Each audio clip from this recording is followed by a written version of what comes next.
How do societies behave? Why do we do what we do? What motivates us? What drives us? And there have been different theories as to what drives human behavior. The first theory comes to us, religion. And the idea is that we are all driven in a war between good and evil. There's a good side to us and there is an evil side to us. There's Satan and there's God. And we are constantly in a battle in ourselves. Do we move towards Satan or do we move towards God? And that's the core of human civilization.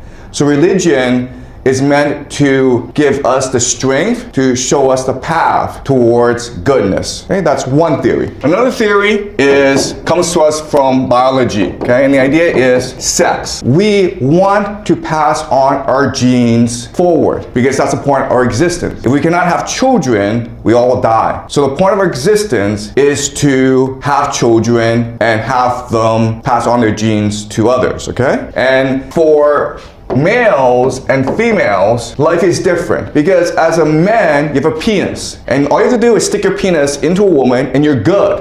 Okay, that's all you have to do. So you want to stick your penis in as many women as possible, and that's the point of your existence. But as a woman, your life is different because it's hard to give birth. It takes 9 months to incubate the child in your womb, and then childbirth is the most painful experience anyone will ever experience.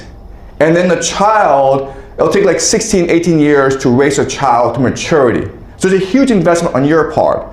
So as a female, you have to be very cautious, very careful about who you marry or who you have sex with, okay? And so life is a struggle between men who want to put their penis into anything and women who want to be careful about who they marry, okay? So that's the idea of biology. Then of course you have the idea of race and culture. That the world is a struggle between these different races and cultures for dominance.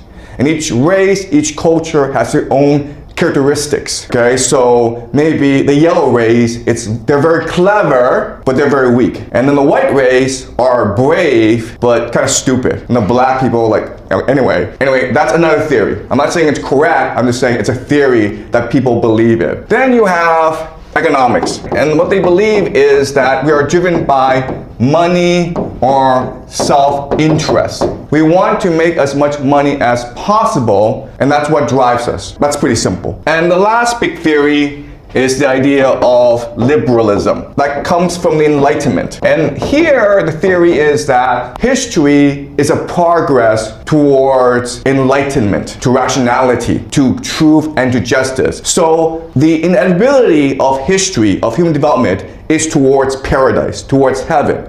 And maybe, we go off track now and then, but inevitably we move towards God. Okay, and this comes to us from the Enlightenment.